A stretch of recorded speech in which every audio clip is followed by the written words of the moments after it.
साल 1 लाख रुपया, 8,500 रुपया महीने का खटाखट खटाखट खटाखट खटाखट आता रहेगा। तो देश सोचता है ये क्या बोल रहे हैं। खुद सोनी की थाली में खाए और जनता को टूटी हुई प्याली में खिलाया। मैं कहता हूं भ्रष्टाचार हटाओ तो ये कहते हैं भ्रष्टाचारी बचाओ। बोल रहे हैं खुलम खुला कि हम संविधान को बदल रहे हैं, इसलिए दलित जनता आंख निकाल लगी इनका।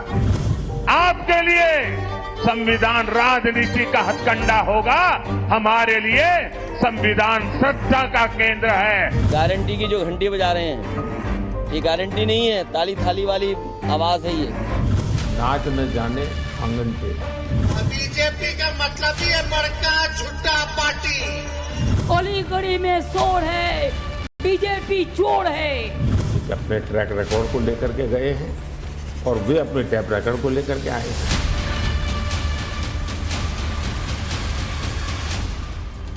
नमस्कार दर्शकों, मैं हूं नाविका कुमार और आप जुड़ रहे हैं मेरे साथ आज इस स्पेशल शो में जहां हम जानेंगे जन गण का मन, क्योंकि ये आखिरी दौर है जब हम ये नंबर देख सकते हैं, क्योंकि 19 तारीख से पहला पोलिंग शुरू हो जाएगा और 2024 के जो चुनाव हैं उसकी शुरुआत हो जाएगी। नरेंद्र मोदी का चुनाव कैंपेन अपने उफान पर है। प्रधानमंत्री एक ही दिन में 2 से 3 राज्यों के तूफानी दौरों पर हैं और अपना नारा दोहरा रहे हैं, अब की बार 400 पार। प्रधानमंत्री मोदी ने अपने कैंपेन में विकास, भ्रष्टाचार मुक्त शासन और महिलाओं को भागीदारी की गारंटी के साथ साथ खुलकर संविधान की रक्षा और सनातन की हिमायत करनी शुरू कर दी है। दूसरी तरफ मोदी सरकार के खिलाफ इंडी अलायंस के आरोपों में महंगाई, बेरोजगारी और इलेक्टोरल बॉन्ड्स को सबसे बड़ा स्कैम बताने का भी दाव है।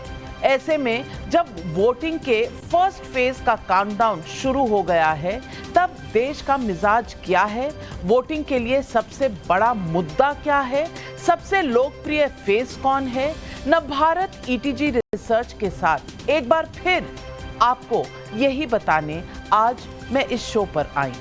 जनता के मुद्दों के बीच में महंगाई, बेरोजगारी, हिंदुत्व और विकास जैसे मुद्दों पर जनता का रुख कैसा है, क्षेत्रवार, उम्र के हिसाब से और महिला पुरुष के आधार पर मुद्दों की प्राथमिकताएं कैसे बदल रही हैं आज आंकड़ों के जरिए, ये सब मैं आपको जानने को दिखाऊंगी, आपको जानने को मिलेगा। तो देखते हैं जन गण का मन track record versus tape record में किसका कितना नंबर आएगा।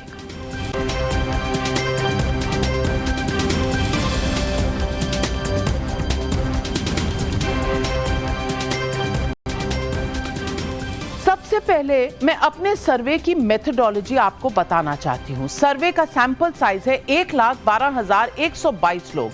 85% रेस्पोंडेंट को डोर टू डोर सर्वे से जोड़ा गया है और 15% सर्वे का रिजल्ट टेलीफोन के जरिए सामने आया है। और आज जनगण का मन जानने वाले और इन सवालों पर जवाब देने के लिए हमारे साथ जुड़ रहे हैं शहजाद पूनावाला, बीजेपी के राष्ट्रीय प्रवक्ता हैं, सुभ्रांश राय कांग्रेस के नेता हैं, अनुराग भदौरिया समाजवादी पार्टी के राष्ट्रीय प्रवक्ता हैं, हर्षवर्धन त्रिपाठी वरिष्ठ पत्रकार मेरे साथ स्टूडियो में हैं, प्रोफेसर नवल किशोर यादव आरजेडी के राष्ट्रीय प्रवक्ता हैं, सबा नकवी जी वरिष्ठ पत्रकार हमारे साथ बस जुड़ने वाली हैं, और तौसीफ खान पॉलिटिकल एनालिस्ट, राजनीतिक विशेषज्ञ भी हमारे साथ कुछ ही समय में जुड़ेंगे। लेकिन सबसे पहले चलते हैं इन सवालों के ऊपर जो हमारे स्क्रीन पर आ रहे हैं, और ये हैं आज के मुद्दे। मुद्दे क्या हैं? और हमने लोगों से पूछा कि सबसे ज्यादा आपके लिए कौन से मुद्दे इंपॉर्टेंट हैं। तो पुरुषों के लिए जब हमने पूछा तो बेरोजगारी 12% पर है, महंगाई 19% पर है, राष्ट्रवाद 16% पर है, भ्रष्टाचार 8% पर है, विकास 19% पर है, हिंदुत्व 21%। यानी कि विकास और हिंदुत्व मिला दीजिए तो लगभग 40% लोगों को ये ही चाहिए। ध्रुवीकरण 3% और 2% पर अन्य मुद्दे हैं। लेकिन अगर आप देखें तो ऊपर महंगाई है और सबसे ज्यादा विकास और जो मुद्दा है हिंदुत्व का वो बड़ा है। महिलाओं के लिए अगर चले तो बेरोजगारी 11%, महंगाई 26%। अरे भैया, किचन में जाएंगे तो महंगाई कहीं ना कहीं तो सवाल पूछेगी, इसीलिए महिलाओं के लिए महंगाई बड़ा मुद्दा है। राष्ट्रवाद 15%, भ्रष्टाचार 6%, विकास 18%, हिंदुत्व 19% और ध्रुवीकरण 2%, अन्य जो मुद्दे हैं वो 3%। लेकिन महंगाई और विकास और हिंदुत्व पर महिलाओं का सबसे ज्यादा एम्फसिस है, सबसे ज्यादा जोर है।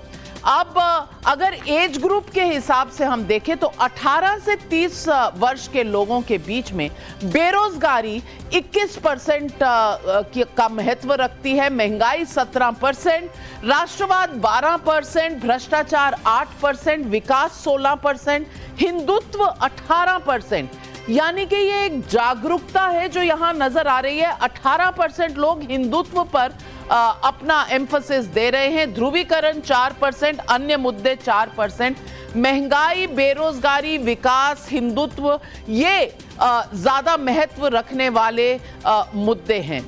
अगर हम 31 से लेकर 45 आयु के लोगों के बीच में जाए तो इनके लिए मुद्दे कौन से जरूरी हैं? बेरोजगारी 13%, महंगाई 21%, राष्ट्रवाद 15%, भ्रष्टाचार 7%, विकास 18%, हिंदुत्व 21%, ध्रुवीकरण 3%, अन्य 2%। यानी कि महंगाई, बेरोजगारी और राष्ट्रवाद इंपॉर्टेंट है, लेकिन हिंदुत्व और विकास भी इंपॉर्टेंट है। ये 31 से 45 आयु के वर्ग में।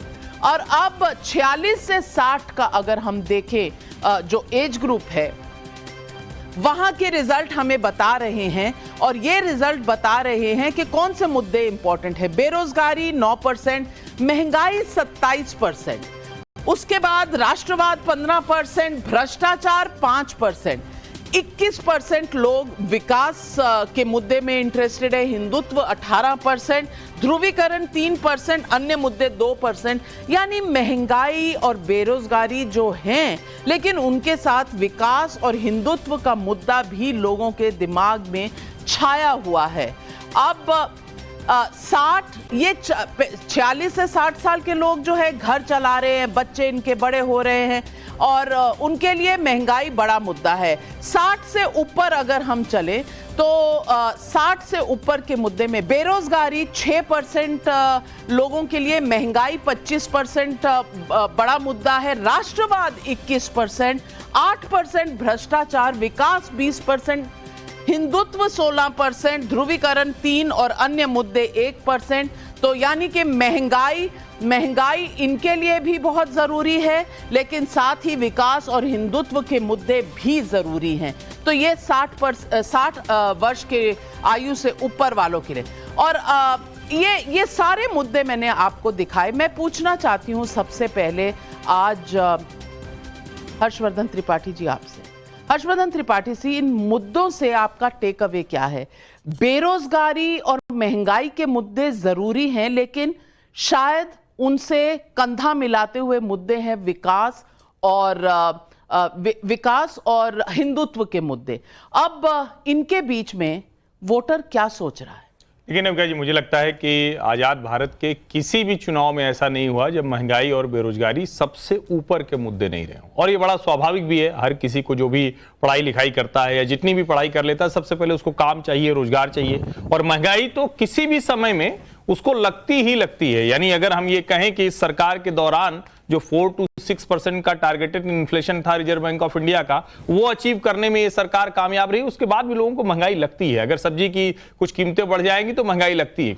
लेकिन अगर विकास और हिंदुत्व डेवलपमेंट के इशू को आप इमोशनल इशू नहीं कह सकते हैं। अगर विकास के मुद्दे पर 18%, 19%, 20% का एक एवरेज लोगों में है, तो इसका मतलब ये हुआ कि उनके आसपास में जो सड़कें बन रही हैं, जो इंफ्रास्ट्रक्चर का काम हुआ, और जिसको हम बार बार कहते हैं, इस सरकार ने कैपिटल एक्सपेंडिचर इन्वेस्टमेंट जो किया है 10 लाख करोड़ से ज्यादा, वो कमाल का है। वो लोगों के दिमाग में कहीं ना कहीं छाप छोड़ा कि उनका जीवन स्तर बेहतर कर रहा है। और हिंदुत्व, बार बार हम लोग बात करते हैं कि क्या ये मुद्दे बात करें, प्रत्याशी बात करें, तो लगता है कि राम मंदिर के बाद भारतीय जनता पार्टी कम से कम इस चुनाव में तो उसका बहुत बड़ा लाभ उसको मिलने जा रहा है। और शायद नरेंद्र मोदी के साथ वो जेल होता हुआ दिखता है जब वो कहते हैं कि हमारे लिए सिर्फ राजनीतिक मुद्दा नहीं है। और वो बताते भी हैं ना कि 11 दिन का अनुष्ठान किया, पंचवटी से चले, हमको लगा कि उस योग्य बनना चाहिए। ये लोगों को कनेक्ट करता है, उनकी अपनी धार्मिक सांस्कृतिक विरासत बेहतर होती हुई दिख रही है। सबा नकवी जी वरिष्ठ पत्रकार हैं और पहले मैं पत्रकारों का इसीलिए लेना चाहती हूं अनुमान कि वो क्या सोचते हैं, मुद्दे जमीन पर क्या हैं। और सबा नकवी जी, अगर विकास और हिंदुत्व, यानी मैं अगर इसे देखूं तो इकोनॉमिक डेवलपमेंट भी एक तरफ देखिए और एक सोशल डेवलपमेंट और स्पिरिचुअल डेवलपमेंट है, उस पर भी एम्फोसिस आ रहा है इन मुद्दों के दौरान।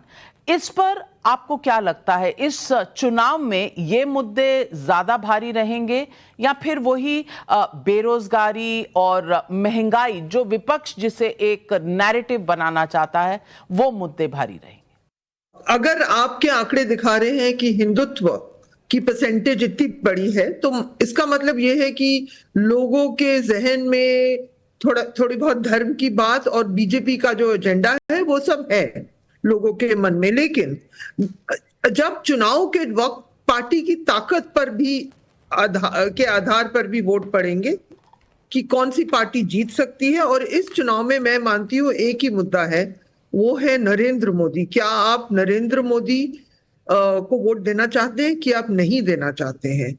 उसके बाद दूसरी जो सोच होगी, अगर आप नहीं देना चाहते हैं हिंदुस्तान के कुछ हिस्सों में, कि क्या एक पार्टी, दूसरी जो विपक्ष पार्टी है, क्या उनके पास वो ताकत है कि वो भाजपा के कैंडिडेट को हरा दे। तो इस तरह से ये सब मुद्दे, और ये कहना कि बेरोजगारी मुद्दा नहीं है, गलत होगा। ये कहना कि प्राइस राइज मुद्दा नहीं है, ये भी गलत होगा। हम सब जानते हैं, जैसे अभी हर्षवर्धन जी ने कहा, हर चुनाव में ये चीजें मुद्दे होते हैं। लेकिन क्या ये चुनाव इस तरह का आर्किटेक्चर ले रहा है कि हिंदुत्व एक मुद्दा है? देखिए, इस चुनाव में जो हम भाषा सुन रहे हैं, प्रधानमंत्री जी खुद कह रहे हैं मोदी की गारंटी है। ये नहीं कह रहे हैं बीजेपी की गारंटी, कह रहे हैं मोदी की गारंटी। और वो मोदी जी खुद कहते हैं मोदी का चुनाव है। तो आपका कहना है कि ये मुद्दे जो भी हैं, ये प्रधानमंत्री के साथ जुड़े हुए हैं, और हिंदुत्व है या एक सांस्कृतिक नेशनलिज्म है, कल्चरल नेशनलिज्म है? इस पर बहुत से सवाल हैं। मैं ये भी कहूंगी नाविका जी, अगर लोग हिंदुत्व पे वोट देंगे तो वो मोदी जी को देंगे। अगर ये एक बड़ा मुद्दा निकलेगा तो ये मोदी जी को वोट देंगे, मैं ये भी कहना चाहूंगी। और ये सब चीजें, और बेसिकली मैं बस सिंपल कह रही हूँ कि ये सब के अलावा क्या मोदी जी को वोट देना है या नहीं देना है? अगर नहीं देना है तो क्या जो उनके खिलाफ खड़े हैं, क्या वो लायक हैं? क्या वो उनकी ताकत है कि वो हरा दें? हिंदुस्तान में कुछ हिस्सों में अभी वो नहीं लग रहा है। चलिए आगे बढ़िए। चलें आगे बढ़ते हैं, और सबसे पहले जो राज्य के नंबर हम लेते हैं वो है बिहार। और बिहार में अगर आज चुनाव हो तो 40 में से किसको कितनी सीटें आने वाली हैं, और मैं पार्टी वाइज ब्रेकअप देना चाहती हूं। बीजेपी 17 सीटें, जेडीयू 15 सीटें, आरजेडी 2, कांग्रेस 0, एलजेपी 5, अन्य 1। ये हमारे सामने ईटीजी रिसर्च के नंबर है। बीजेपी 34% वोट पर, जेडीयू 15%, आरजेडी 25%, कांग्रेस 8%, एलजेपी 6%, अन्य 12%। ये है। और अलायंस के हिसाब से देखें तो एनडीए गठबंधन की 38 सीटें, इंडिया अलायंस की 2 सीटें। ये हमारे सामने नंबर हैं। और अलायंस वाइज अगर वोट शेयर आप देखें तो 56% एनडीए को वोट शेयर और इंडिया गठबंधन को 33%, अन्य को 11%। जल्दी में झारखंड भी देख लेते हैं। और झारखंड में अगर आज चुनाव हो तो 14 में से बीजेपी को 13 सीटें, झारखंड मुक्ति मोर्चा को 0, कांग्रेस 0, एजेएसयू 1, अन्य 0। और वोट शेयर आपके स्क्रीन पर बीजेपी 52%, जेएमएम 19%, कांग्रेस 15%, एजेएसयू 4%, अन्य 10%। ये है झारखंड और बिहार के जो रुझान हमारे सामने आ रहे हैं। नवल किशोर यादव जी, आपकी पहली प्रतिक्रिया लूंगी कि बिहार में कहीं ना कहीं जब लोकसभा चुनाव होते हैं तो जो सबा नकवी जी कह रही थी, मोदी का चेहरा और मोदी के चेहरे पर मोहर, क्या यही है फॉर्मूला बिहार का?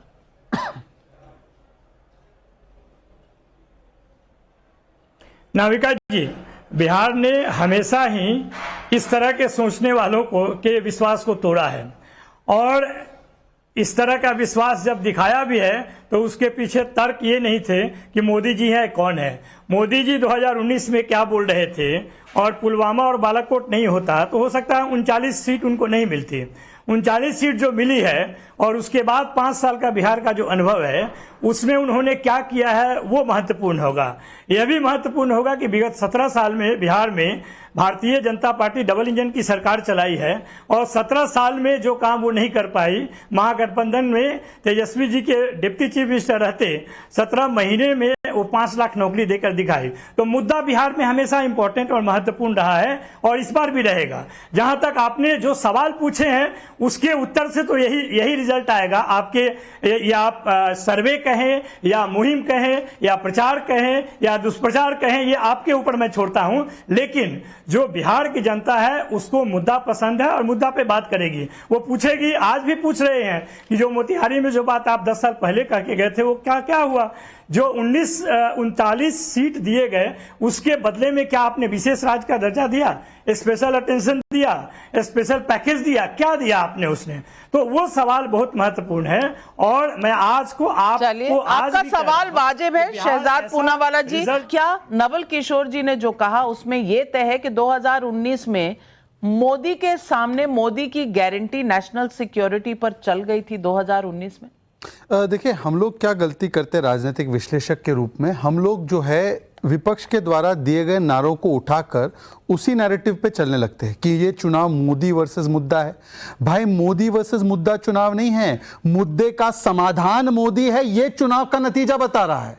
मैं आपको बताता हूं इसके बारे में। देखिए, ये जो कहा जाता है ना कि आप जब सर्वे करने जाते हैं तो जब एक व्यक्ति से पूछा जाता है बेरोजगारी है मुद्दा, अनएम्प्लॉयमेंट है, महंगाई है, तो वो ये भी सोचता है कि इस मुद्दे का, इस समस्या का समाधान कौन प्रदान कर सकता है। और इसका आंकड़ा आपको तब दिखाई देता है जब राज्य के चुनाव थे, तो उन राज्य के चुनाव में 2 सरकारें कांग्रेस की थी 5-5 साल की, हमारी 18 वर्ष की मध्य प्रदेश की सरकार। यही मुद्दे थे, और इन्हीं मुद्दों पर मध्य प्रदेश में क्योंकि भाजपा ने डिलीवर किया, चाहे महंगाई हो, अनएम्प्लॉयमेंट हो, तो भाजपा की सरकार को रिपीट किया और वहां पर कांग्रेस की सरकार को डिलीट किया। इसका अर्थ यह है कि मोदी बना मुद्दा नहीं है, मुद्दा जब होता है तो मोदी समाधान बनता है। यह आपको प्रो इनकम्बेंसी के 2014, 19 उत्तर प्रदेश, उत्तराखंड, गुजरात, मध्य प्रदेश, हर जगह से यह आपको एक नतीजा दिखाई देता है। दूसरी बात मैं कहना चाहता हूं, देखिए, अब जो आपको बिहार और झारखंड का जो पहला नतीजा है, दोनों जगह एनडीए के पास 50% प्लस वोट शेयर है। इसका मतलब कि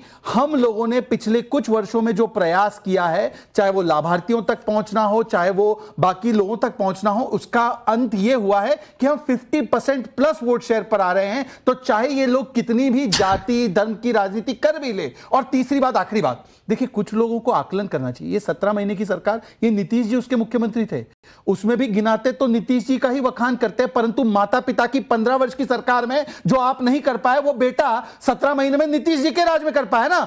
अन्यथा अगर अकेले करते तो माता पिता ने तो एक नौकरी नहीं दी, उल्टा नौकरी के बदले जमीन लेने का इनका चरित्र रहा है। इसलिए मोदी का चेहरा नहीं। सभा जी की बाकी की बातों से मैं सहमत हूं, पर एक बात मैं कहना चाहूंगा, सभा जी मोदी का चेहरा नहीं, मोदी का डिलीवरी वाला चरित्र है, जिसकी वजह से आज टीना फैक्टर नहीं है, मतलब देयर इज नो अल्टरनेटिव। अब नीता फैक्टर है, Narendra is the only alternative. ये टीना से नीता का जो सफर है वो आपको दिखाई दे रहा है। चलिए, नवल किशोर जी हाथ उठा रहे हैं, आऊंगी आपकी तरफ, लेकिन पैर उठाए, गोली उठाए, बंदूक उठाए, सब कुछ उठा दे, कोई फर्क नहीं पड़ने वाला। चलिए शहजाद जी, वेस्ट बंगाल की अगर सीटें देखें तो 42 सीटें हैं बंगाल में, इस चुनाव में तृणमूल कांग्रेस 19 सीटों पर, बीजेपी 22 सीटों पर, यानी कि पिछली बार का रिवर्स हो गया। सीपीएम 0, कांग्रेस 1 सीट पर, अन्य 0 सीट पर। वोट परसेंटेज देखें तो बीजेपी 42%, तृणमूल कांग्रेस 40%, सीपीएम 6% और कांग्रेस 5%, अन्य 7%। और अलायंस देखें तो एनडीए की 22, तृणमूल कांग्रेस 19, क्योंकि इस बार यहां पर कोई अलायंस बनी नहीं। और ओडिशा की तरफ चलते हैं। तौसीफ खान भाई हमारे साथ जुड़ रहे हैं, तृणमूल कांग्रेस के सपोर्टर हैं, आऊंगी आपके पास, लेकिन ओडिशा के भी सीट देखते हैं। 21 सीटें हैं ओडिशा में और ओडिशा के नंबर आपके स्क्रीन पर आ रहे हैं। बीजेपी को 10 सीटें, कांग्रेस को 0, बीजेडी बीजू जनता दल को 11, अन्य को 0। ये दो तरफा कॉन्टेस्ट है और बीजेपी और बीजेडी के बीच में कॉन्टेस्ट 10 और 11 सीटें ओडिशा की। और वोट शेयर लें तो बीजेपी को 39%, कांग्रेस 13%, बीजू जनता दल 42%, अन्य के 6%। असम की भी सीटें देखें, 14 सीटें असम से आती हैं। बीजेपी 12, कांग्रेस 1, एआईयूडीएफ 1, अन्य 0। और असम में बीजेपी की पिछली बार 11 सीटें थी, इस बार 12 सीटों का अनुमान है। और बीजेपी का वोट शेयर 49%, कांग्रेस 35%, एआईयूडीएफ 8%, अन्य 8%। और नॉर्थ ईस्ट में अगर देखें तो 11 सीटें हैं, बीजेपी को 5 मिलने का अनुमान है, कांग्रेस को 1, अन्य को 5।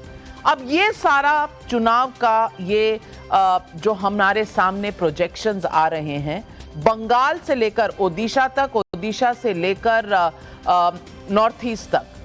तौसीफ खान भाई, तौसीफ खान, पहली बार ऐसा हो रहा है और ये लगातार हमारा ये 7वां सर्वे है, इसमें vote share percentage BJP Trinamool Congress को बीट करती हुई और सीट शेयर में भी बीजेपी तृणमूल कांग्रेस को बीट करती हुई। क्या इस बार बंगाल में उलट रिजल्ट आने हैं जो 2019 में आए थे उसके? बिल्कुल नहीं नाविका जी, मैं इस आपके आंकड़ों से सहमति नहीं रखता। हफ्ता 10 दिन पहले ये तृणमूल को 22 सीट दिखा रहे थे और बीजेपी को 20 सीट दिखा रहे थे, आज बीजेपी को 22 दिखा रहे हैं। आज डायमंड हार्बर कॉन्स्टिट्यूएंसी में फाइनली इतने दिनों के बाद बीजेपी ने अपना कैंडिडेट फील्ड कर दिया है।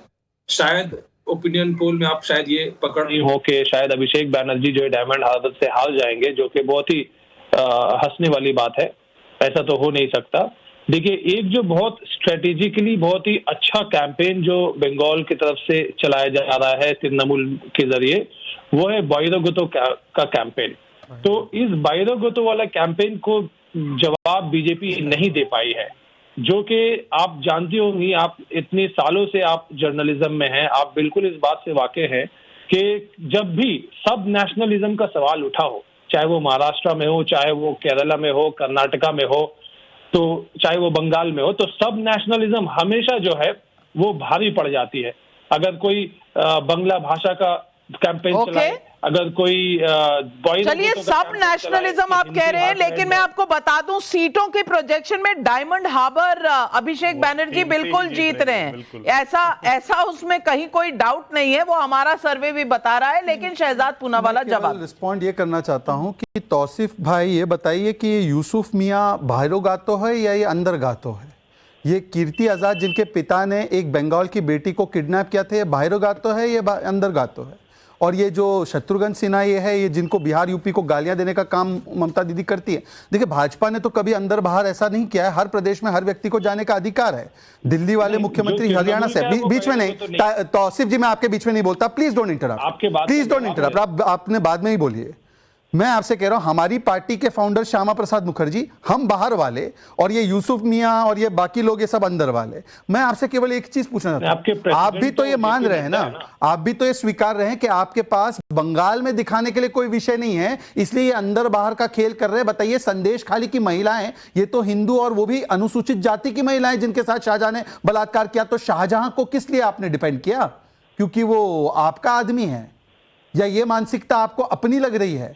एनआईए की टीम आतंकियों को पकड़ने जाती है तो वो बाहरोगा तो हो जाती है, और शाहजहां जो वहां की महिलाओं का बलात्कार करता है वो आपका अंदर का आदमी है। तो ये अंदर बाहर का खेल छोड़ दीजिए, जनता ने आपको देख लिया। और बंगाल में हमारी 2 सीटें हुआ करती थी, किसी ने कल्पना नहीं की थी हम 18 पहुंचेंगे, और मैं नाविका जी आपको यहां पर वचन देकर जा रहा हूं, जो आपने दिखाया उससे भी अधिक बंगाल में हम लोग 25 से ज्यादा सीटें जीतेंगे। और तृणमूल कांग्रेस, जिसका मतलब तालिबानी मानसिकता कल्चर बन चुका है, ये पूर्ण तरीके से साफ होने वाली। चलिए मैं आपको अब तक का टोटल बता दूं। 142 सीटों का रुझान हमने देखा है राज्यों में, जो अब तक हमने देखे उसमें एनडीए को 104, इंडिया गठबंधन को 6, अन्य को 32 सीटें मिल रही हैं। ऐसा हमारे टॉप में ये नंबर्स चल रहे हैं। और दर्शकों मैं आपको बताऊंगी, बस अभी हमने कुछ ही राज्य देखे हैं। लेकिन सुभ्रांश राय जी, इससे पहले कि मैं आपके पास आऊं, मैं कुछ राज्य और कुछ नंबर और डालना चाहती हूं स्क्रीन पर। दिल्ली में अगर देखें 7 सीटें हैं, और इस बार 7 की 7 सीटें बीजेपी को जाती नजर आ रही हैं।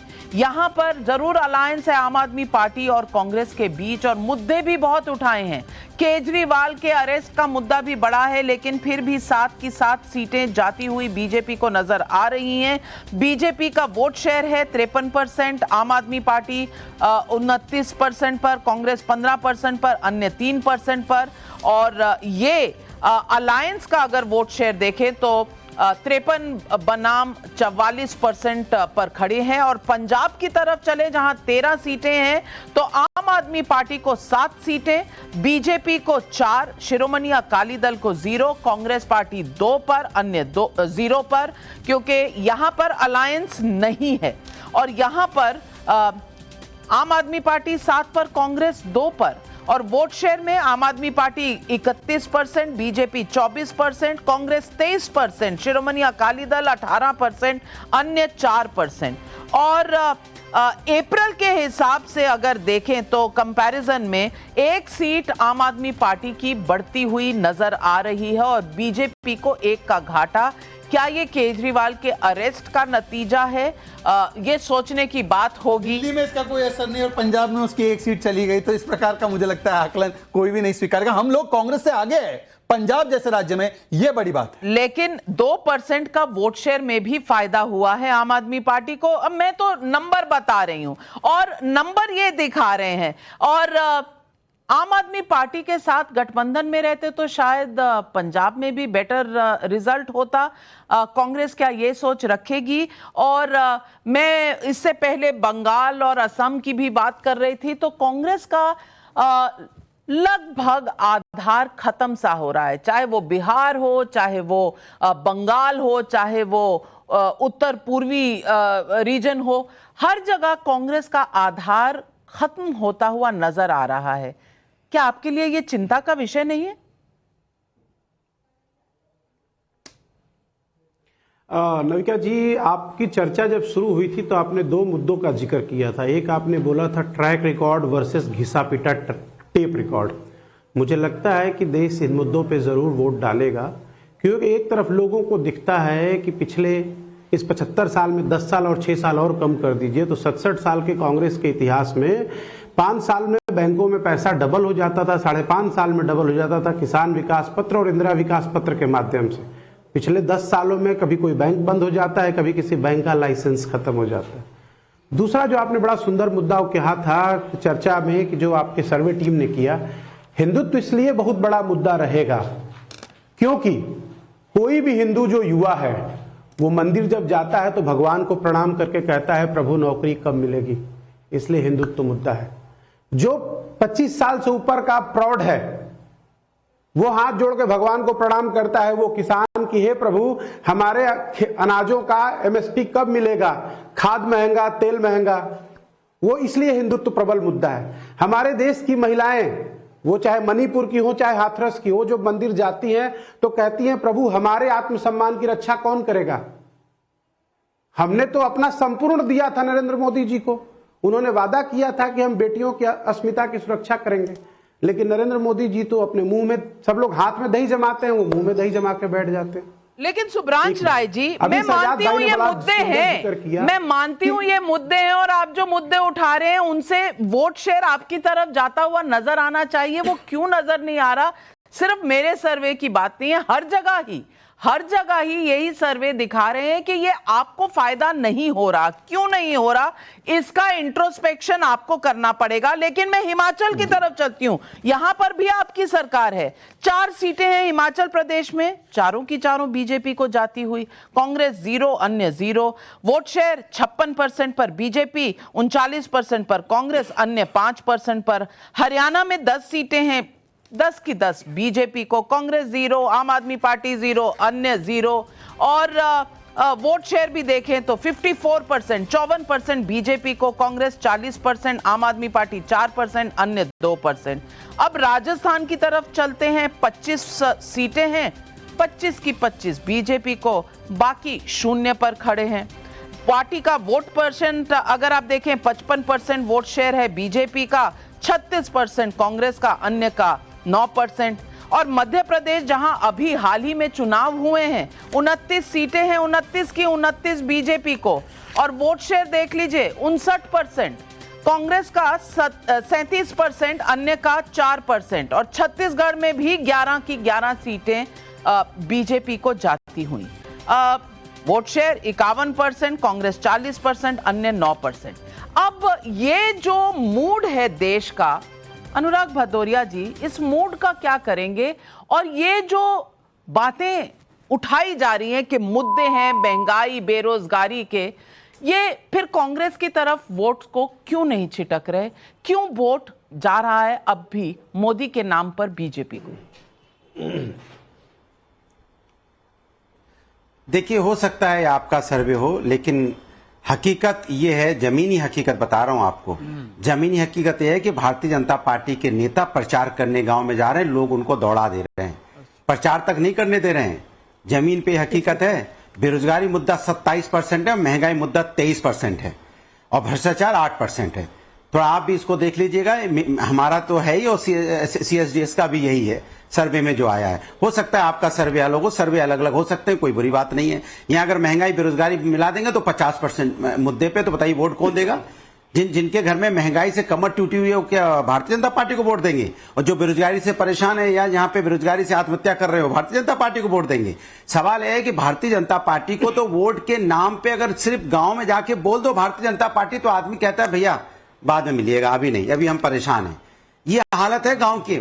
इतना है कि आप भारतीय जनता पार्टी का जो सर्वे दिखा रहा है, भारतीय जनता पार्टी 200 सीट नहीं पहुंचने वाली है, पूरे देश की बात कर रहा हूं। उत्तर प्रदेश हो चाहे मध्य प्रदेश हो सकता है आपका सर्वे कहता हो, आपका अपना सर्वे है, हमारा अपना सर्वे है। हम अपने सर्वे में कह रहे हैं कि भारतीय जनता पार्टी 200 में नहीं पहुंचने वाली। 150 सीट अगर भारतीय जनता पार्टी 160 आ जाए तो समझना बहुत आ गई, क्योंकि जो हालत ग्राउंड लेवल पे है, जिस तरह से भारतीय जनता पार्टी की समस्याएं दिन पे दिन बढ़ती जा रही हैं। अब जैसे जैसे चुनाव पास आता चला जा रहा है, आप देखिए सर्वे, दूसरों सर्वे भी देखिए। अभी एक सर्वे में देख रहा था किसी चैनल पे, पहले इंडिया गठबंधन को 40% दे रहे थे, और एक सप्ताह के अंदर इंडिया गठबंधन 40% पे हो गया। इस तरह से हर रोज इंडिया गठबंधन हर दिन बढ़ता चला जा रहा है। चलिए, बहुत अच्छी बात है, लेकिन अनुराग भदौरिया जी, अपने आई डॉक्टर का नंबर हमें भी दीजिएगा, हम भी उन्हीं से इलाज कराएं, ताकि चश्मा वही वाला मिले जो आपको मिला हुआ है। लेकिन आपका चश्मा कौन सा और आपको क्या दिख रहा है शहजाद पूनावाला? आप जवाब देना चाहते हैं? नहीं, सत्ता का अगर वो अभी अपनी भड़ास निकाल चुके हैं तो नहीं, भड़ास नहीं, ये जब सर्वे का शो होता है तो नंबर आने चाहिए खटाखट खटाखट खटाखट, ताकि टोटल पता चले फटाफट फटाफट फटाफट। तो शहजाद पूनावाला जी आपको जवाब दे रहे हैं। लग जाए भाई, बताइए। ऐसे नहीं हो सकता। चलिए, अनुराग भदौरिया जी जवाब दे रहे हैं शहजाद। ये बात मैं स्वीकारता हूं कि अनुराग जी ने अपना सर्वे कराया है, और इसी सर्वे के आधार पर 1 नहीं 2 नहीं 7 टिकटें बदली हैं इन लोगों ने। 1 नहीं, कई सीट पे तो 2 3 बार बदल दिए समाजवादी पार्टी के प्रत्याशी।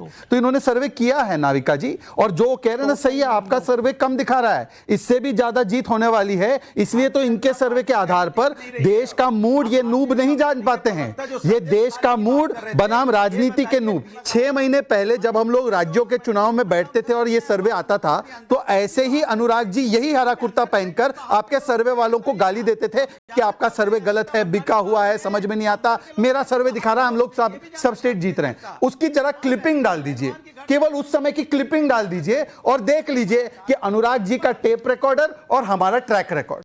बस मैं आपको बताना चाहती हूं, इस वक्त हमने देश के लगभग 241 कॉन्स्टिट्यूएंसीज का हमने जान लिया है, लगभग मूड क्या है। और मध्य प्रदेश में मैं बता दूं, छिंदवाड़ा जो सीट कभी कांग्रेस नहीं हारी है, कमलनाथ और उनके पुत्र कभी ये सीट नहीं हारे हैं, वहां कड़ा मुकाबला है, लेकिन एज बीजेपी को है इस वक्त। लेकिन ओवरऑल 241 सीटों में एनडीए 194 पर खड़ी है और इंडिया गठबंधन 15 पर, अन्य 32 पर। और ये इस वक्त के रुझान है। लेकिन मुद्दों की बात चली तो मुद्दों की वजह से मैं फिर दिखाना चाहती हूं कि क्या पूरे देश में एक ही प्रकार के मुद्दे चल रहे हैं। और ये मुद्दे देखने के लिए अब हम ले रहे हैं स्क्रीन पर कि उत्तर भारत में कौन से मुद्दे ज्यादा इंपॉर्टेंट है। बेरोजगारी 20%, महंगाई 25%, राष्ट्रवाद 13%, भ्रष्टाचार 4%, विकास 12%, हिंदुत्व 20%। यानी बेरोजगारी और सांस्कृतिक विरासत जो एक दौर चला है रिक्लेम करने का, वो भी इंपॉर्टेंट है। ध्रुवीकरण 4%, अन्य मुद्दे 2%। ये उत्तर भारत है, लेकिन महंगाई मुद्दा है, बेरोजगारी मुद्दा है, हिंदुत्व भी एक मुद्दा लोगों के सामने है, लेकिन ये मुद्दे इंपॉर्टेंट हैं। अब चलते हैं हम वेस्टर्न यानी कि पश्चिमी भारत की तरफ। तो यहाँ बेरोजगारी 16% पर, महंगाई 22% पर, विकास 14% और हिंदुत्व 21% पर। ये इंपॉर्टेंस के हिसाब से 4 सबसे बड़े मुद्दे हैं। राष्ट्रवाद 15% पर, भ्रष्टाचार 7% पर, ध्रुवीकरण 3% पर, अन्य 2% पर। और चलें अगर इसके बाद हम देखते हैं कि पूर्वी भारत में क्या मुद्दे इंपॉर्टेंट हैं, तो पूर्वी भारत में महंगाई 22%, बेरोजगारी 15%, विकास 21%, हिंदुत्व 18%, राष्ट्रवाद 12%, भ्रष्टाचार 5%, ध्रुवीकरण 5%, अन्य 2%। यानी भ्रष्टाचार, और मैं चाहती हूं आप सब भ्रष्टाचार के मुद्दे पर देखिए, इतना लोगों का उस पर ध्यान नहीं है।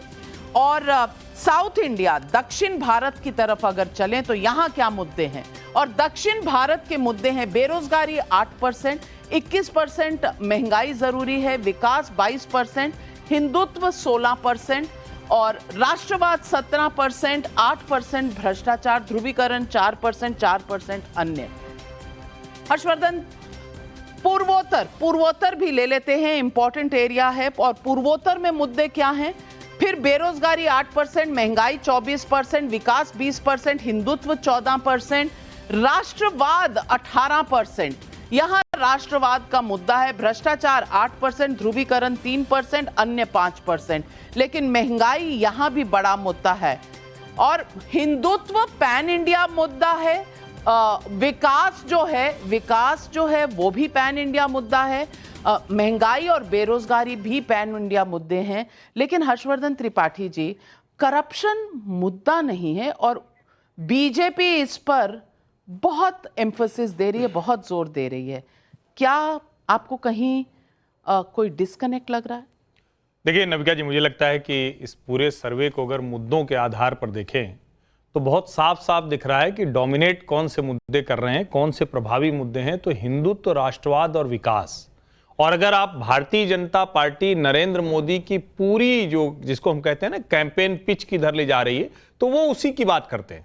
भ्रष्टाचार, कई बार हम लोग कहते हैं ना कि वो मुद्दा कितना बड़ा बन रहा है, तो भ्रष्टाचार निश्चित तौर पर मुद्दा है, लेकिन भारतीय जनता पार्टी की इस कैंपेन में इन मुद्दों के आगे वो छोटा मुद्दा बनता है। और एक जो बड़ी बात है और जिसको हम अच्छी बात के तौर पर कह सकते हैं, अगर ध्रुवीकरण, पोलराइजेशन इतना बड़ा मुद्दा लोगों की नजर में नहीं है, तो अगर आप ध्यान से देखें तो ये सारे मुद्दे पॉजिटिव मुद्दे हैं। इनमें से किसी भी से आप चाहे महंगाई बेरोजगारी की बात कर लें, राष्ट्रवाद की बात कर लें, हिंदुत्व की बात कर लें, डेवलपमेंट की बात कर लें, ये लोगों के किसी न किसी, जिनको हम कहते हैं कि हमारी लाइफस्टाइल में बेटरमेंट को लेकर है, हमारे, आप हिंदुत्व की बात करेंगे तो हो सकता है कोई कहे कि ये तो रिलीजियस सेंटिमेंट है, लेकिन वो सेंटिमेंट नहीं है ना भाई, वो बरसों से आपकी आस्था, आपकी उपासना पद्धति, आपके आराध्य, उनसे जुड़ा हुआ मसला है। तो मैं तो इसको देखता हूं कि पॉजिटिव नोट पर है। और भ्रष्टाचार को लेकर मुझे ये उम्मीद थी, मुझे भी उम्मीद थी कि थोड़ा और लोगों का इसमें इंटरेस्ट होना चाहिए था। अगर वो नहीं है तो शायद भाजपा के दूसरे मुद्दे ज्यादा प्रभावी हैं, इसलिए वो नीचे दिखता है।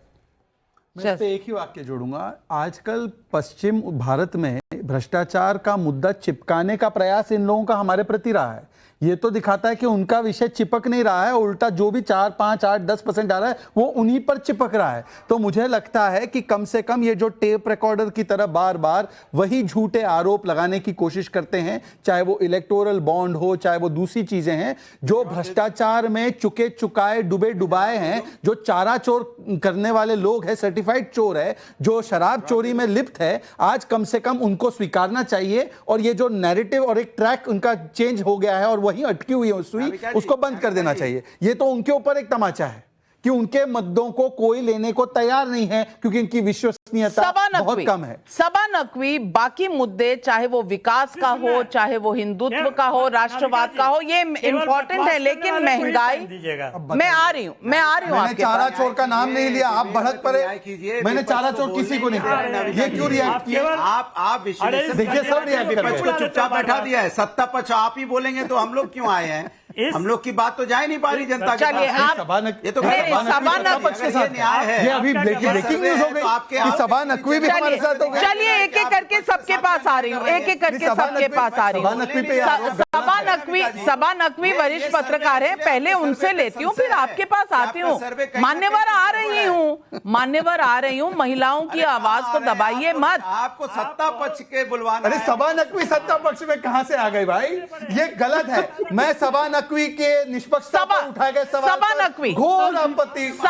सबा नकवी, मुद्दों में क्या करप्शन, भ्रष्टाचार इतना बड़ा मुद्दा नहीं है कि आपके लिए ये सरप्राइज का फैक्टर है? डिबेट को कब्जा करके बैठे हैं वो कौन है? देखिए करप्शन इतना बड़ा, करप्शन कुछ जगह में होगा मुद्दा। जैसे कि दिल्ली में हम लोग अभी पता नहीं है क्या वो नुकसान कर रहा है आम आदमी पार्टी का ये एक्साइज या नहीं कर रहा है। अगर हम कहें नहीं है, इलेक्टोरल बॉन्ड्स का जो मुद्दा है जिसपे यूट्यूबर्स ने बहुत मिलियन व्यूज के वीडियोस बनाए हैं, क्या वो बीजेपी, क्या लोग उसको समझ रहे हैं? आम जनता समझ रही है क्या? बीजेपी का जो अपर कास्ट अर्बन ऑडियंस, क्या वो समझ रहे? हमें अभी पता नहीं है। लेकिन मुझे समझ नहीं आ रहा था मेरा नाम क्यों लिया जा रहा था कि क्या सपा के प्रवक्ता कह रहे हैं कि मैं बीजेपी का प्रचार कर रही हूँ। लेकिन मैं तो आपके लिए मैं कुछ कह दूं कि आपका प्रॉब्लम बीजेपी का प्रचार नहीं है, आपका प्रॉब्लम है जिस तरह से आपने टिकटें बांटे।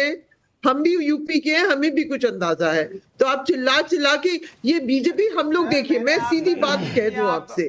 चलिए अनुराग भदौरिया जी, सबा नकवी बहुत ही इंडिपेंडेंट जर्नलिस्ट हैं और वो कह रही हैं कि वो अगर बीजेपी को देख रही हैं तो वो आपका भी देख रही हैं ट्रैक रिकॉर्ड। और आपकी मैं बता दूं, जमीन से मैं बता दूं कि जिस तरह से आप लोग तैयारी करते हैं चुनाव, आप नाविका जी झगड़ा लगा रही हैं। चलिए छोड़िए, प्रवक्ता कह रहे थे, सभा जी का नाम ले रहे थे, मैंने तो उनका नाम भी नहीं लिया। कमाल है, तो गलत मैं झगड़ा का नाम नहीं लिया, कमाल है, आप क्यों भड़क? हमने तो बोला ही नहीं उनके बारे में कुछ भी नहीं। बिल्कुल बोला, उन्होंने बोला सत्ता पक्ष से बुलवाना है। आपने कहा सभा से और सत्ता पक्ष से बुलवा रहे हो, तो सभा तो सत्ता पक्ष की तरफ की नहीं बोल रही है। लेकिन नवल किशोर यादव जी बीच में टपर टपक रहे हैं। सत्ता पक्ष वाले टपक रहे थे बीच में, टप। अरे जो राजनीति से टपक चुके हैं, उत्तर प्रदेश से टपक चुके हैं, जो लटक चुके हैं, टपक चुके हैं, भटक चुके हैं, वो अभी भी मटक के बोल रहे हैं, मटके अभी नवल किशोर जी, आप जवाब देना चाह रहे थे शहजाद पूनावाला को, आपका समय। नहीं, मुझे तो लग रहा था कि आज बकवास करने वाले शहजाद पूनावाला को आप ज्यादा टाइम देने के लिए कहीं न कहीं से मजबूर है। मैं तो सिर्फ ये कहना चाह रहा था कि भ्रष्टाचार का जो सबसे बड़ा विश्व का उदाहरण है वो इलेक्टोरल बॉन्ड है, चंदाचोर है, और जिसको सुप्रीम कोर्ट असंवैधानिक करार कर दिया है उसको प्रधानमंत्री जी डिबेट कर रहे हैं। आप स्तर तो समझिए, देश के 23 चर्चित करप्ट जिसको प्रधानमंत्री ने खुद कहा था उसको अपने पार्टी में ले लिए। आप कह रहे हैं भ्रष्टाचार मुद्दा ही नहीं है। बिल्कुल मुद्दा है, और मुद्दे वो भी हैं। रोजगार, आप कहते हैं कि मुद्दा का समाधान करते हैं। भाई 2 करोड़ गुने 10 साल 20 करोड़ नौकरी का क्या हिसाब आपके पास? 15 लाख रुपए का क्या हिसाब है? आय दुगनी का क्या हिसाब है? आप इस तरह करके तो 400 पुरा ही दीजिए ना। कहाँ चुनाव के चक्कर में पड़े हुए हैं? जवाब सवाल चलते रहेंगे। मैं दक्षिण भारत की तरफ जाना चाहती हूँ क्योंकि दक्षिण भारत में कांग्रेस पार्टी का बहुत कुछ लेना देना है। और चलते हैं तमिलनाडु की तरफ। और तमिलनाडु में आज अगर चुनाव हो तो 39 सीटों में से किसको कितनी मिलेंगी? BJP 3 seat, Congress 6 seat, DMK 21 seat, AIADMK 2 seat, अन्य 7 सीटें। यानी कि बीजेपी 3 सीट से एंट्री करेगी। और वोट शेयर, बीजेपी 19% का वोट शेयर, और यह बीजेपी के लिए बहुत बड़ी उपलब्धि होगी। कांग्रेस 18%, यानी कि तमिलनाडु में कांग्रेस पार्टी का वोट शेयर बीजेपी से कम पर है। डीएमके 26%, एआईएडीएमके 17%, अन्य 20%। और ये अगर मैं अलायंस के हिसाब से देखूं तो एनडीए की 4, इंडिया गठबंधन की 32 और एआईएडीएमके की 2, अन्य की 1। और अलायंस वोट में देखें तो एनडीए के 19% और इंडिया गठबंधन 48%, एआईएडीएमके 17% पर और अन्य 16% पर।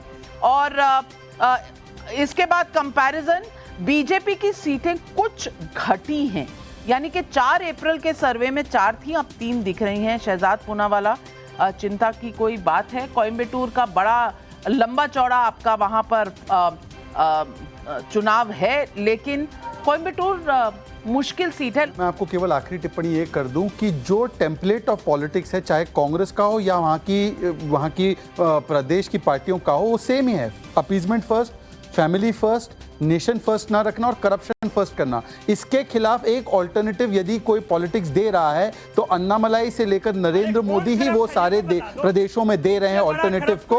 और इसीलिए आज केरल हो, तमिलनाडु हो या जहां पर तेलंगाना में हमने पहले भी अच्छा परफॉर्म किया है, वहां पर भी हम लोग स्थापित होकर नंबर 1, नंबर 2 की पार्टी बनकर उभर रहे हैं। और इसको कोई बदल नहीं सकता, चाहे ईस्ट इंडिया हो, चाहे पंजाब जैसा प्रदेश हो, हर जगह कमल आपको खिलता नजर आ रहा है। अनुराग भदौरिया जी, तमिलनाडु पे आप क्या कहना चाहते हैं? नहीं, सुब्रांश राय जी, अब मैं क्या करूं? वहां समाजवादी पार्टी तमिलनाडु पर बोलना चाहती है, समय दूं कि ना दूं? मैं कहना चाहता हूं, सुनिए, मैं कहना, अरे सुन लीजिए नाविका जी, मैं कहना चाहता हूं भारतीय जनता पार्टी सही कह रही है। सारे भ्रष्टाचारी तो भारतीय जनता पार्टी में आ गए, तो भ्रष्टाचार तो उनके लिए मुद्दा ही नहीं रहा, तो लेकिन जनता के लिए मुद्दा है, इसलिए जनता भ्रष्टाचार पे वोट देगी। यहाँ पे बेरोजगारी बीजेपी के लिए मुद्दा नहीं है, महंगाई बीजेपी के लिए मुद्दा नहीं है, जनता के लिए मुद्दा है। जो 12 लाख करोड़ के घोटाले करके प्रथम परिवार कांग्रेस का बैठा है, जो शराब घोटाले में जेल में बंद है, जो चारा चोरी करके 4 बार कन्विक्टेड है, वो पार्टी दूसरों को भ्रष्टाचार पर नसीहत दे। मतलब कि 100 चूहे खाकर अनुराग हज को छोड़ दीजिए भाई, छोड़ दीजिए। चलिए 1 मिनट, आंध्रा के भी नंबर ले लूं। आंध्र प्रदेश में 25 सीटें हैं और आंध्र प्रदेश की इस वक्त जो प्रोजेक्शन है, वाईएसआर यानी जगन रेड्डी की पार्टी 20 सीट पाने की उम्मीद रख रही है। टीडीपी तेलुगु देशम पार्टी 4 सीटें, ये जो जेएसपी है 0, बीजेपी 1, अन्य 0। आंध्र प्रदेश का वोट शेयर, जगन रेड्डी की पार्टी 50%, टीडीपी 35%, जेएसपी 8%, बीजेपी 4%, अन्य 3%। आंध्र प्रदेश के नतीजों के बाद अब हम चलते हैं सीधा अलायंस वाइज। अगर हम देखें तो आंध्रा का अलायंस जो है वो वाईएसआरसीपी का अलायंस 20, एनडीए का 5 और वोट शेयर 50% वर्सेस 47% एनडीए का नजर आ रहा है, अन्य का 3%। और शायद जगन रेड्डी की पार्टी थोड़ा सा उसका वोट शेयर स्टेबल है, लेकिन सीट शेयर थोड़ा सा गिरता हुआ नजर आ रहा है इस वक्त। चलते हैं आप सीधा कर्नाटक की तरफ, और कर्नाटक में अगर हम देखें तो 28 सीटों में से बीजेपी को 23, कांग्रेस को 4, जेडीएस को 1, ये भी एनडीए के खाते में जाएगी, अन्य को 0। तो बीजेपी और जेडीएस मिलकर 24 सीटों पर vote share 47% BJP, Congress 41%, JDS 6% और अन्य 6%। और अलायंस के हिसाब से जैसा मैंने कहा 24 सीटें एनडीए को, इंडिया गठबंधन को 4, अन्य को 0। और वोट शेयर में एनडीए को 53%, इंडिया गठबंधन 41%, अन्य 6%। और यहाँ पर भी बीजेपी शायद ग्राउंड पर थोड़ा सा आगे बढ़ती हुई नजर आ रही है वोट शेयर और सीट शेयर में भी। और तेलंगाना की तरफ चले अगर, तो 17 सीटें तेलंगाना में, बीआरएस 2 पर, बीजेपी 5 पर, कांग्रेस 9 पर, एआईएमआईएम 1 पर। Vote share 31% BRS, BJP 21%, Congress 39%, AIMIM 2%, अन्य 7%। और केरला में बीजेपी 1, ये कौन सी एक सीट है मैं पूछना चाहूंगी, एक सीट जो बीजेपी को जा रही है, इस पर भी लोगों की बहुत नजर होगी। तिरुवनंतपुरम वाली सीट है या फिर वायनाड की सीट है जहां बीजेपी के केरला प्रदेश अध्यक्ष है। और BJP 1 seat, Congress 9 seat, CPM 7, IUML यानी मुस्लिम लीग 2, अन्य 1। और पार्टी का वोट शेयर भी आपके स्क्रीन पर, बीजेपी का वोट शेयर यहां भी 19% पर जाता हुआ, कांग्रेस 37%, सीपीएम 26%, मुस्लिम लीग 6%, अन्य 12%। सुभ्रांश राय जी, आपको मैं टोटल बताने से पहले पूछना चाहूंगी, कांग्रेस शायद साउथ में भी कहीं ना कहीं, तेलंगाना में आप ठीक ठाक है, आंध्रा हो या तमिलनाडु हो या केरल में, शायद सेकंड प्लेयर बन चुकी है। और क्या ये आपके लिए कुछ वरी की बात है, कुछ चिंता की बात है? एक इंपॉर्टेंट बात इन सब में है, अगर आप गुजरात को देखेंगी तो वहां पूर्व मुख्यमंत्री के खिलाफ पूरा राजपूत समाज लामबंद है, फिर भी गुजरात की सारी सीटें आप भाजपा को दे रही हैं। सारे देश के भ्रष्टाचारी जो भाजपा में चले गए, इसकी चर्चा इस चुनाव में नहीं होगी, क्योंकि इस चुनाव में हिंदुत्व और सनातन बड़ा मुद्दा है। मैं इसलिए मानता हूं कि कम से कम 25 लाख गाय और भैंसें काटी गई होंगी, तब 250 करोड़ का चुनावी चंदा नरेंद्र मोदी को मिला था बीफ कंपनियों द्वारा इलेक्टोरल बॉन्ड पे। ये मुद्दा है मैडम, बहुत भारी मुद्दा है, और इसका खामियाजा नरेंद्र मोदी जी चुनाव में भुगतेंगे, इंतजार करिए। लोकेश जिंदल जी हमारे साथ जुड़ रहे हैं, अब्बास हैदर साहब समाजवादी पार्टी से हमारे साथ जुड़ रहे हैं, अजय आलोक जी हमारे साथ बीजेपी के राष्ट्रीय प्रवक्ता भी जुड़ रहे हैं। लेकिन ये इतना गुस्सा कांग्रेस पार्टी को क्यों आता है? सीटें मैं देती हूं क्या सबा नकवी, या रुझान सर्वे देते हैं?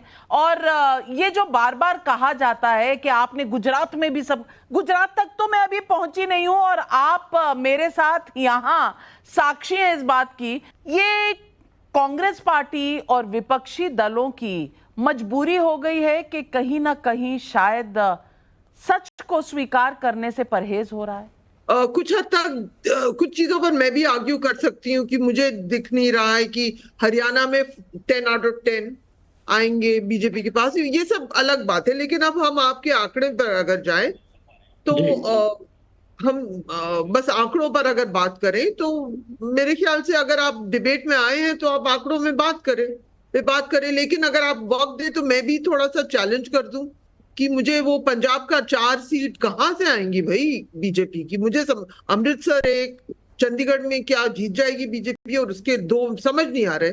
मैं उन जगहों की बात कर रही हूँ जहां मैं जानती हूँ। अगर आप यूपी के लिए बोलती कि बहुत अच्छे रिजल्ट आएंगे तो मैं मान लूंगी पूरी तरह, वो तो मेरी भी थीसिस है, यूपी में बहुत अच्छे रिजल्ट आएंगे बीजेपी के लिए। लेकिन कुछ जगह में मैं मान नहीं पा रही कि पंजाब में 4 आएंगे, इस तरह की छोटी छोटी डिटेल्स। अच्छा, और राजस्थान के लिए मैं कह दूं कि बीजेपी के लोगों ने ही मुझसे कहा है कि 1 सीट है जहां वो हारेंगे।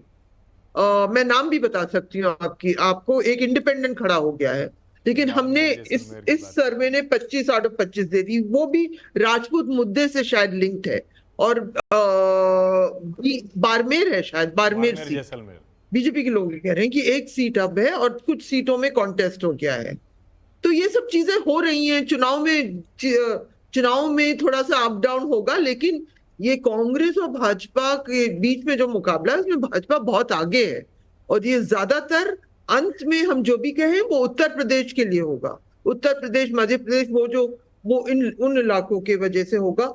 तमिलनाडु में मैं हैरान होंगी कि अगर बीजेपी 3 सीटें निकाल ले, 1 निकाल ले तो अच्छा रिजल्ट होगा। कन्याकुमारी सीट उस दौर में जीती थी बीजेपी जब डीएमके के साथ शायद अलायंस था। ये भी मजे की बात है।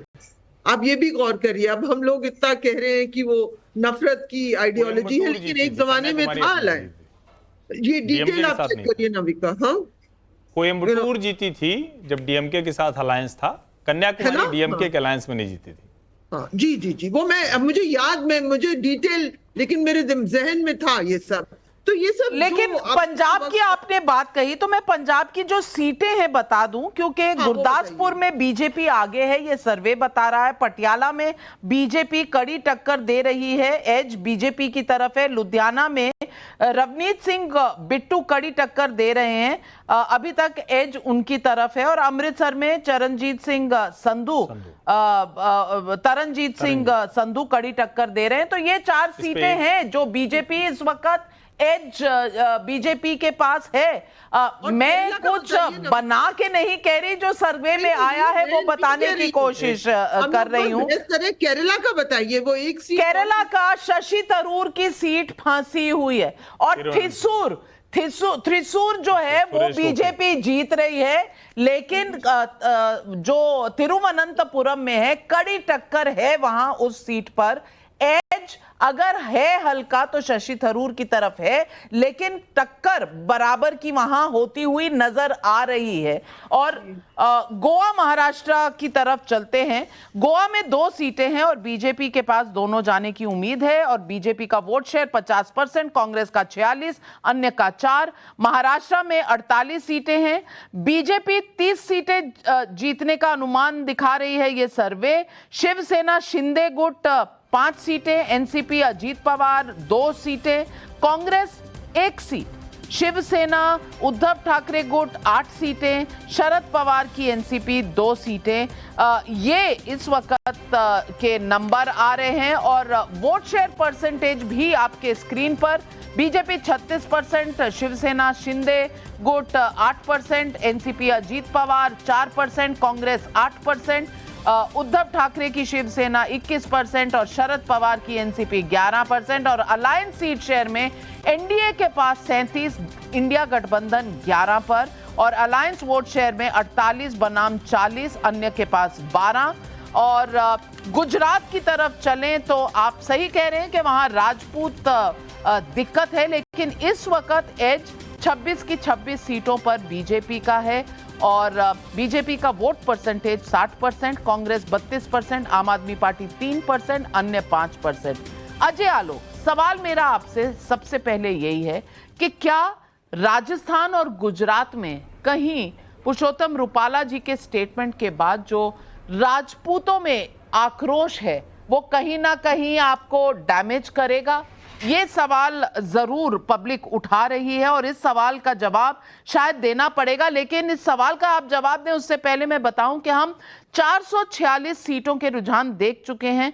बीजेपी हाफवे मार्क पार कर चुकी है, लगभग 300 के पास 298, इंडिया गठबंधन 90 पर, अन्य 58 पर 58। मतलब ये हुआ कि पिछली बार तक पहुंचना बहुत मुश्किल हो जाएगा। अजय आलोक जी, गुजरात और राजस्थान में दिक्कत? देखिए नविका जी, आप पहले भी मैं कह चुका हूं, बहुत बार कह चुका हूं कि सर्वे को मेरा बिल्कुल पूरा सम्मान रहता है, लेकिन व्यक्तिगत तौर पे मैं सर्वे में विश्वास नहीं रखता हूं, चाहे वो हमारे पक्ष में हो चाहे हमारे विपक्ष में हो। 2-3 तथ्यात्मक बातें हैं, जैसे गुजरात का, राजस्थान का, और उसके चलते लोग कहते हैं कि इसका असर जब गुजरात राजस्थान पे पड़ेगा तो भाई यूपी में क्यों नहीं पड़ेगा, बिहार में क्यों नहीं पड़ेगा, मध्य प्रदेश में क्यों नहीं पड़ेगा? राजपूत तो हर जगह हैं। और बात समाज की नहीं है, चुनाव में इस तरह से बयान निकलते हैं और विपक्षी पूरा फायदा उठाते हैं कि इसका फायदा उठाएं, इसको कैश करवाएं। ये एक राजनीतिक दल के तहत हमारी जिम्मेदारी होती है कि हम कैसे उसको क्राइसिस मैनेजमेंट करते हैं। क्योंकि किसी भी समाज को आहत करने का इरादा किसी राजनीतिक दल का नहीं होता है। हाँ, कुछ लोग जानबूझ के करते हैं, जैसे पिछले बार जानबूझ के किया गया, इस बार भी लगातार जानबूझ के किया जा रहा है। अगर किसी पर्टिकुलर वोट को टारगेट करना हो तो पर्टिकुलर वोट टारगेट करने की हमारी कोई इच्छा नहीं रहती है, हम सबको साथ लेके चलते हैं। तो मुझे उम्मीद है कि जितने किसी के भी बयान से राजपूत समाज अगर आहत हुआ होगा तो निश्चित तौर पर रूपाला जी ने भी अपने बयान को क्लैरिफिकेशन भी दिया और आज उनके नॉमिनेशन में जिस तरह से राजपूतों का ही समर्थन देखा गया तो वो काफ़ी चीज़ों पर पर्दा उठाने के लिए काफ़ी है। बाकी रही सही कसर तो चुनाव को जब 4 जून के नतीजे आएंगे हमारा विश्लेषण करेंगे तो आप देखिएगा कि इसी राजपूत समाज के 95% से अधिक वोट भारतीय जनता पार्टी में गए, वो अलग बात है। दूसरी बात, अभी एक हमारी बहुत सीनियर है, मैं बहुत इज्जत करता हूँ, उन्होंने कहा कि मुझे केरला में देख के आश्चर्य होता है कि बीजेपी एक भी आ जाए तो बहुत है, तमिलनाडु में एक भी आ जाए तो बहुत अच्छा है। यही बात हमारे बारे में 2014 में नॉर्थ ईस्ट और पश्चिम बंगाल के बारे में कही जाती थी। क्या हुआ? त्रिपुरा में कहा जाता था कि हम घुस भी नहीं पाएंगे। क्या हो गया? लगातार प्रयास करने से सफलता मिलती है, ये हमारी राजनीतिक कुंजी है और गढ़ किसी का कुछ नहीं होता। अगर कोई सोचता है कि केरला कम्युनिस्टों और कांग्रेस का गढ़ है तो गलत फहमी में मत रहिए। गढ़ जनता के दिलों में नेता बनाते हैं अपने काम से, अपनी छवि से, अपने कार्यशैली से और अपनी क्षमता से, और पार्टियां भी बनाती हैं अपनी क्षमता से, अपने कार्यकर्ताओं के बदौलत, और उसी के बदौलत हमने सबका गढ़ खत्म कर दिया है। किसी ने नहीं सोचा था 2019 के चुनाव में कि भारतीय जनता पार्टी को 19 सीटें आ जाएंगी बंगाल से। इस बार तो मैं कह रहा हूँ 4 स्टेट, मैं फिर प्रेडिक्शन का आपके चैनल पे कह रहा हूँ, 4 स्टेट 2004 को क्रांतिकारी रिजल्ट देंगे। 4 जून 2024 4 स्टेट होंगे, पश्चिम बंगाल, केरला, आंध्रा, तमिलनाडु, ये 4 स्टेट चौंकाने वाले। चलिए, अच्छा, आपने गढ़ तो बहुत से ध्वस्त किए हैं, लेकिन कुछ गढ़ जो ध्वस्त नहीं होते हैं, उस गढ़ के लोगों को आप अपनी तरफ ले जाते हैं तो पूरा का पूरा गढ़ वैसे ही ध्वस्त हो जाता है। तो ये तो मानते हैं हम कि आपने कई गढ़ ध्वस्त किए हैं, लेकिन एक फैक्टर है और ये मैं आज दिखाना चाहती हूं अपने व्यूअर्स को, दर्शकों को, कि पीएम का चेहरा कितना मायने रखता है लोगों के लिए। हमने इस पर भी सर्वे किया है। तो पुरुषों की वोटिंग में क्या फैक्टर होते हैं? पुरुषों की वोटिंग में सबसे पहले पीएम का चेहरा होता है। 27% लोग इसके बेसिस पर देते हैं वोट। क्षेत्रीय नेता 11%, सांसद 17%, धर्म 8%, जाति 3%, क्षेत्रीय मुद्दा 6%, विकास 16%, राष्ट्रहित 12%। और यही अगर आप महिलाओं की तरफ जाएं तो पीएम का चेहरा 31%, 4% ज्यादा महिलाओं के लिए। और ये मोदी के नाम पर देखा गया है कि महिलाएं किस तरह से मोदी की बात मानती हैं, गारंटी मानती हैं। क्षेत्रीय नेता 12%, सांसद 15%, धर्म 6%, जाति 4%, क्षेत्रीय मुद्दा 8%, विकास के मुद्दे पर 15%, राष्ट्रहित का मुद्दा 9%। नॉर्थ इंडिया यानी उत्तर में अगर ये फैक्टर देखे जाएं तो पीएम का चेहरा जो है वो 32% पर चला जाता है और क्षेत्रीय नेता 9%, सांसद 13%, धर्म का आधार जो है वो 9%, जाति का आधार 8%, क्षेत्रीय मुद्दों पर 2%, विकास के मुद्दे 13% और राष्ट्रहित का मुद्दा 14%। लेकिन पीएम का चेहरा बहुत इंपॉर्टेंट है और इस पर बहुत वेटेज है। पश्चिमी तरफ चलें तो ये 29% पीएम का चेहरा, 11% लोकल नेता, 15% सांसद, धर्म का आधार 8%, जाति 9%, क्षेत्रीय मुद्दों पर 4%, विकास के मुद्दे 14%, राष्ट्रहित 10%। आप पूर्वी तरफ चले तो 27% पीएम का चेहरा, क्षेत्रीय नेता 16%, सांसद 19%, धर्म 5%, जाति 2%, क्षेत्रीय मुद्दों पर 9%, विकास 16%, राष्ट्रहित 6%। और दक्षिण में जाएं तो पीएम का चेहरा 23%, क्षेत्रीय नेता 19%, सांसद 17%, धर्म के आधार पर 7%, जाति के आधार पर 4%, क्षेत्रीय मुद्दों पर 8%, विकास 17%, राष्ट्रहित 5%। और पूर्वोत्तर में पीएम का चेहरा 25% और क्षेत्रीय नेता 12%, सांसद का चेहरा 19%, धर्म के आधार पर 4%, जाति के आधार पर 2%, क्षेत्रीय मुद्दों पर 15% और विकास के मुद्दे पर 16%, राष्ट्रहित 7%। ये भी एक इम्पॉर्टेंट सबसेट है हर्षवर्धन त्रिपाठी। नहीं नविका जी, मुझे लगता है कि ये सबसे महत्वपूर्ण आंकड़ा है और अगर आप ध्यान से देखें तो 40 से 50% के बीच में भारतीय जनता पार्टी के प्रत्याशी को मत मिलता है और वो जीत जाता है। अगर लोगों की पसंद में 27, 28, 32, 31 नरेंद्र मोदी हैं तो दरअसल नरेंद्र मोदी भारतीय जनता पार्टी के सांसदों को अपने कांधे पर लेकर वैतरणी पार करा रहे हैं और उनकी परफॉर्मेंस तो देखिए बड़ी खराब है। ये बड़ा चिंताजनक भी है कि अगर 6%, 8%, 9% सांसद की परफॉर्मेंस है, क्योंकि जब आखिर परफॉर्मेंस का ही मतलब हुआ ना, अगर आप उसको देख के नहीं वोट कर रहे हैं तो एक तो अच्छा है भाजपा के लिए कि उनका बड़ा नेता है, उनके पास एक ऐसा नेता है सब कुछ कर देता है, लेकिन उसका दूसरा हिस्सा है कि आपके पास जो पार्लियामेंट्री कॉन्स्टिट्यूंसी को रिप्रेजेंट कर रहा है, जो प्रत्याशी है, उस पर जनता उतना ज्यादा भरोसा करते हुए नहीं दिखती है। बहुत बड़ी बात आपने कही और मैं इससे पहले कि बाकियों से इस मुद्दे पर लूं, मैं कुछ राज्य जो हैं, जम्मू कश्मीर में 6 सीटें हैं, बीजेपी 3 पर, कांग्रेस 0, पीडीपी 0 और नेशनल कॉन्फ्रेंस 3 पर। ये इस वक्त जम्मू कश्मीर का हाले बयां कर रही हूं। बीजेपी 42% वोट पर, कांग्रेस 27%, पीडीपी 4, एनसी यानी नेशनल कॉन्फ्रेंस 12 पर, अन्य 15 पर। और इसमें लद्दाख भी लद्दाख नहीं जोड़ा है, लद्दाख के साथ है, लद्दाख के साथ हमने ये बताए हैं। उत्तराखंड की तरफ चले 5 सीटें हैं, 5 सीटें में बीजेपी 5 की 5 जीत रही हैं और बड़े चेहरे हैं यहाँ पर। अनिल बलूनी जी यहाँ से लड़ रहे हैं और उनकी सीट पर मार्जिन भी इस वक्त अच्छा खासा नजर आ रहा है और ये सीट निकलती हुई नजर आ रही है। 5 सीटें, वोट शेयर परसेंट देखें तो 55%। बलूनी ने बड़ा भावुक भाषण वहां किया है कि मेरा जीवन तो चला गया था, तो जीवन बच गया है तो अब गढ़वाल के लिए लगाऊंगा। तो कई बार होता है नहीं कि कुछ चीजें बिल्कुल, और वो बात दिल को छू गई है। बीजेपी 55% पर, कांग्रेस 36% पर, अन्य 9% पर और यूनियन टेरिटरीज में 6 हैं, बीजेपी 4, कांग्रेस 2। ये इस वक्त के रुझान है। लेकिन सबसे बड़ा राज्य जो है उत्तर प्रदेश, और उत्तर प्रदेश की तरफ हम अगर चलें तो उत्तर प्रदेश से पहले ही अगर हम टोटल देखें तो टोटल सीटें जो इस वक्त आपके स्क्रीन पर हैं वो सीटें हैं 463 सीटें हम गिन चुके हैं।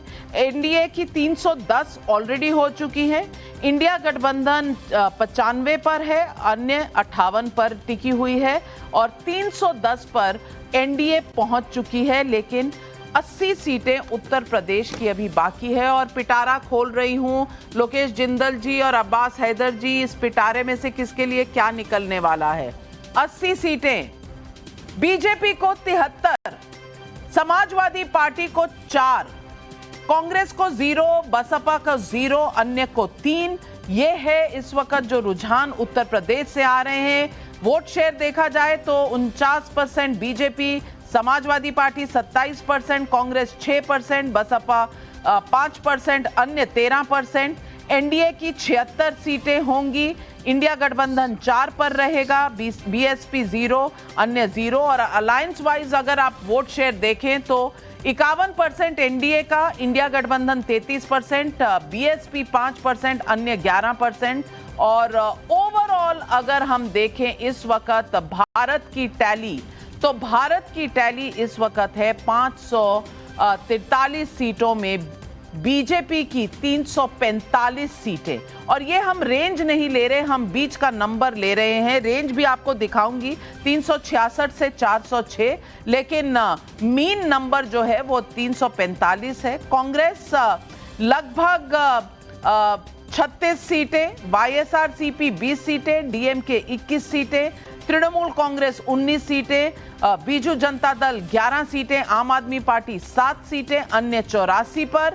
और ये आपके सामने पूरा है। अलायंस के नंबर्स अगर आप लें तो इंडिया गठबंधन 118 पर और एनडीए 386 पर। और रेंज आप देखना चाहें तो रेंज भी आपके स्क्रीन पर है, लेकिन इंडिया गठबंधन 118 पर और 386 पर एनडीए गठबंधन। और इसमें 118 में तृणमूल कांग्रेस भी जुड़ा हुआ है। अब्बास हैदर।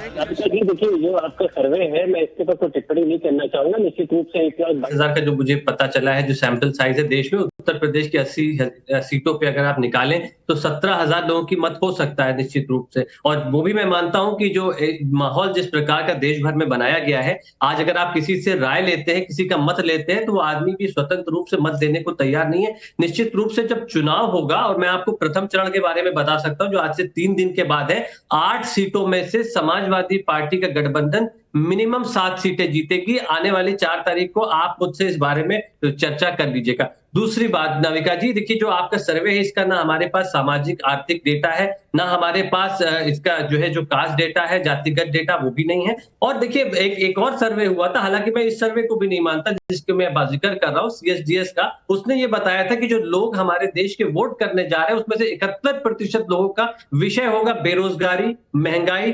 भ्रष्टाचार और देश भर में जो लगातार विकास नहीं हुआ है वो विषय होंगे। और मुझे लगता है कि ये अगर इन विषयों पे बात करें तो उत्तर प्रदेश की जनता अपना मन बना चुकी है। मुझे लगता है शायद आपका जो इनपुट टीम है उसने आंकड़े उल्टे तो नहीं कर दिए। जो समाजवादी पार्टी की हिस्से की सीट थी उसमें बीजेपी और बीजेपी के हिस्से में समाजवादी तो नहीं लिख दिया, एक बार आप चेक करा लीजिएगा। लेकिन मैं ये मानता हूँ नाविका जी, भगवान करे ऐसा ही हो जाए, भगवान करे ऐसा ही हो जाए। और उम्मीद पर दुनिया कायम है। आप तो पूजा पाठ में लग जाइए आज से कि कहीं हमारे से गलती हो गई हो, और शायद बीजेपी के आंकड़े आपके होंगे और आपके आंकड़े बीजेपी के होंगे। लेकिन मैं सीट वाइज बता दूं, रामपुर में बीजेपी के घनश्याम लोधी ओपिनियन पोल में आगे हैं। अमेठी में स्मृति ईरानी, उनके बनाम अभी तक तो कोई आया नहीं है। आजमगढ़ में दिनेश लाल यादव कांटे की टक्कर में फंसे हुए हैं, एज समाजवादी पार्टी को है। मथुरा में हेमा मालिनी तीसरी बार सांसद बनने की तरफ चल रही हैं। गौतम बुद्ध नगर में महेश शर्मा ओपिनियन पोल में आगे हैं। मैनपुरी में डिंपल यादव जी आगे हैं। गाजीपुर में अफजाल कड़ी टक्कर दे रहे हैं। अफजाल अंसारी को एज है, और अफजाल अंसारी को अगर एज होती है तो अजय आलोक जी ये क्या मैसेज है इसका?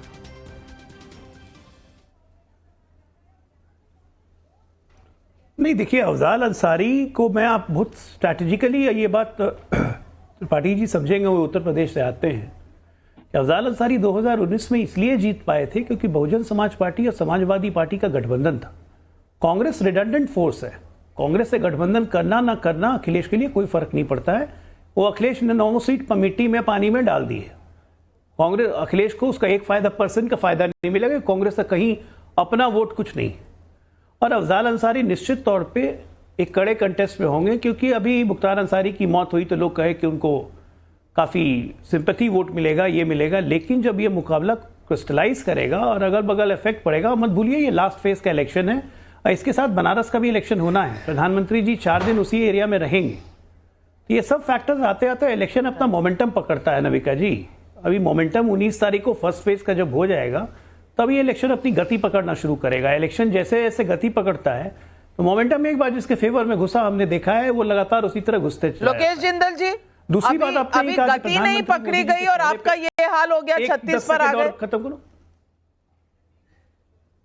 तो 9 सीटों का निर्णय नहीं ले पा रही महाराष्ट्र में। महायुति अलायंस किस तरफ जा रहा है ये उनके नेताओं को नहीं पता। मुझे समझ में नहीं आता, आपके सर्वे में महाराष्ट्र को इतनी बड़ी लीड महायुति को कैसे दे दी?